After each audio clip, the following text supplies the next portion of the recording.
ഗവർണർക്ക് തന്നിഷ്ടപ്രകാരം നിയമിക്കാനാകില്ല എന്നുള്ളതാണ് കോടതി ചൂണ്ടിക്കാണിക്കുന്നത്. ഇപ്പോൾ ഈ കേരള സർവകലാശാല എടുക്കുകയാണെങ്കിൽ ഇപ്പോൾ ഏറ്റവും ഒടുവിലത്തെ ഉദാഹരണമാണ് കേരള സർവകലാശാല. കേരള സർവകലാശാലയിൽ ഓരോ ദിവസവും ഗവർണർ നടത്തിക്കൊണ്ടിരിക്കുന്ന ആ കാവ്യവൽക്കരണത്തിനെതിരെ SFI അടക്കം പ്രതിഷേധം ഉന്നയിക്കുമ്പോഴും ആ കുട്ടികളെ കുറ്റപ്പെടുത്തുന്നു, തങ്ങളുടെ കയ്യും കാലും തല്ലോടിക്കാൻ ശ്രമിക്കുന്നു എന്ന് പറയുന്നതല്ലാതെ VC അടക്കം അവരുടെ കൃത്യനിർവഹണം എത്രത്തോളം നടത്തുന്നുണ്ട് എന്നുള്ളത് ഇപ്പോഴും ചോദ്യചിഹ്നമായി നിൽക്കുകയാണ്. കുട്ടികൾക്ക് മുന്നിലേക്ക് വരാൻ അവർക്ക് ഭയമാണ്. ഒപ്പം തന്നെ സർവകലാശാലയിൽ എത്തി തൻ്റെ ഔദ്യോഗിക കൃത്യനിർവഹണം നടത്താൻ അവർക്ക് ഭയമാണ്. സിസ തോമസിനെ സംബന്ധിച്ചാണെങ്കിൽ ഇപ്പോൾ ഇതാ നമുക്കറിയാം, ഈ ഹൈക്കോടതി ഉത്തരവ് പ്രകാരം അടുത്ത സെക്കൻഡിൽ പടിയിറങ്ങേണ്ടി വരുന്ന ഒരു വ്യക്തിയാണ് സിസ തോമസ്. സിസ തോമസിനെ സംബന്ധിച്ചിടത്തോളം സിൻഡിക്കേറ്റ് യോഗം വിളിക്കുന്നു, ഒരു പ്രഹസന നാടകം അവിടെ സൃഷ്ടിക്കുന്നു, അവസാനം ഇറങ്ങിപ്പോകുന്ന ഒരു ഘട്ടം ഉണ്ടാകുന്നു. ഇത്തരത്തിലാണ് കേരളത്തിലെ ഗവർണർമാർ നിയമിക്കുന്ന VC-കൾ. അതെന്തായാലും കോടതി തിരിച്ചറിഞ്ഞിരിക്കുന്നു എന്നുള്ളതാണ് സാലി.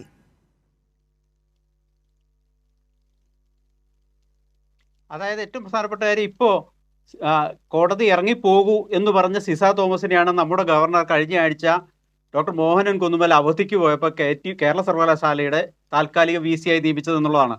അപ്പോൾ ഇവരുടെയൊക്കെ VC നിയമനവും താൽക്കാലിക VC നിയമനവും ഒക്കെ എന്ത് അടിസ്ഥാനത്തിലാണ് എന്നൊരു വലിയ ചോദ്യചിഹ്നം ഉയരുന്നുണ്ട്. തന്നിഷ്ടപ്രകാരം താൽക്കാലിക VC-മാരെ നിയോഗിക്കുന്ന ഒരു ശൈലിയിലേക്ക് കുറേ നാളുകളായി ചാൻസലർമാർ, അതായത് ആരിഫ് മുഹമ്മദ് ഖാൻ ആയിരുന്നപ്പോൾ ഇപ്പോൾ ആർലേക്കർ ആയപ്പോഴും അതേ നിലപാടിലേക്ക് തന്നെയാണ് അവർ പോകുന്നത് എന്നുള്ളതാണ് പ്രശ്നം. പക്ഷേ അത് നിയമപരമാണോ എന്ന ഏറ്റവും ഗൗരവതരമായ ചോദ്യമാണ് ഹൈക്കോടതിയിൽ ഉയർന്നത്.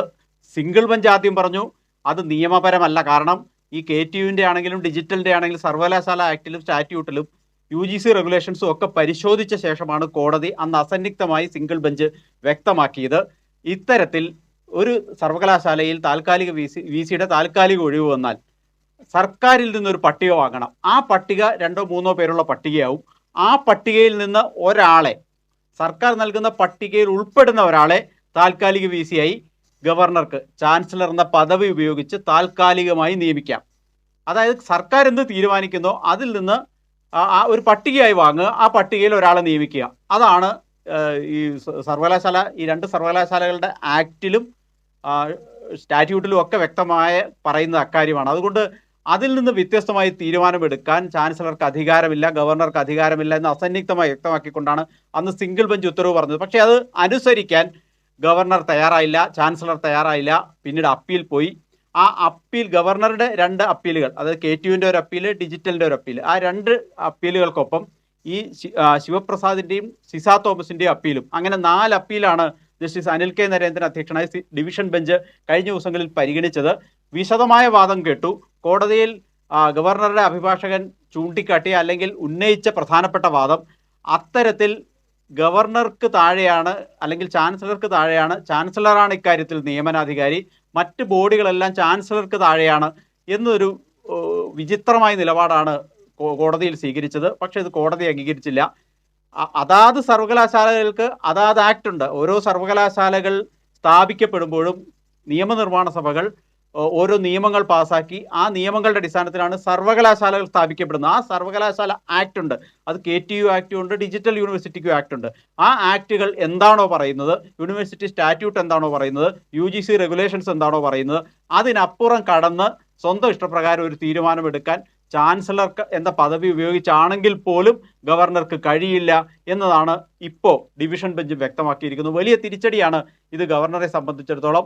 അതിൻ്റെ ഇമ്മീഡിയറ്റ് ഇഫക്റ്റ് എന്ന് പറഞ്ഞാൽ ആ നിയമനം റദ്ദാക്കിയിരിക്കുന്നു എന്ന് കോടതി വ്യക്തമാക്കിയിട്ടുണ്ട്. അതിനർത്ഥം ഈ ശിവപ്രസാദും സിസ തോമസും മിനിറ്റുകൾക്കകം ആ പടി ഇറങ്ങിപ്പോകേണ്ടി വരും എന്നുള്ളതാണ്. ഇനി ഒരു സെക്കൻഡ് അവർക്ക് തുടരാൻ കഴിയില്ല.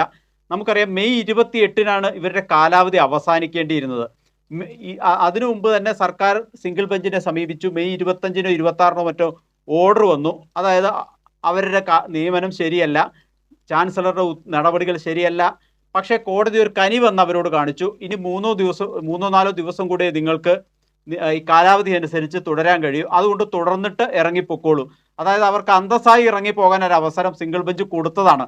പക്ഷേ അതനുസരിക്കാതെ ഈ ചാൻസലറും ഗവർണറും ഈ 2 വൈസ് ചാൻസലർ താൽക്കാലിക VC-മാരും ശിവപ്രസാദും സിസ തോമസും കൂടി ഡിവിഷൻ ബെഞ്ചിലെത്തി ഇങ്ങനെ വലിയൊരു തിരിച്ചടി ഇരന്നു വാങ്ങി എന്ന് തന്നെ പറയാം. സർക്കാരിനെയും ഉന്നത വിദ്യാഭ്യാസ വകുപ്പിനെയും സംബന്ധിച്ചിടത്തോളം ഇത് വലിയ അഭിമാനകരമായ നേട്ടമാണ്. കാരണം കഴിഞ്ഞ കുറേ നാളുകളായി നിരന്തരം ഈ ചാൻസലർമാർ ഗവർണർമാർ ഈ ചാൻസലർ എന്ന പദവി ഉപയോഗിച്ച് ഉന്നത വിദ്യാഭ്യാസ മേഖലയിൽ സർവകലാശാലകളിൽ നിരന്തരം കാവ്യവൽക്കരണത്തിനായുള്ള ഇടപെടൽ നടത്തിക്കൊണ്ടിരിക്കുകയായിരുന്നു. അതിന്റെ പിന്നിൽ സംഘപരിവാർ താല്പര്യങ്ങളാണ് എന്ന് പരസ്യവുമാണ്.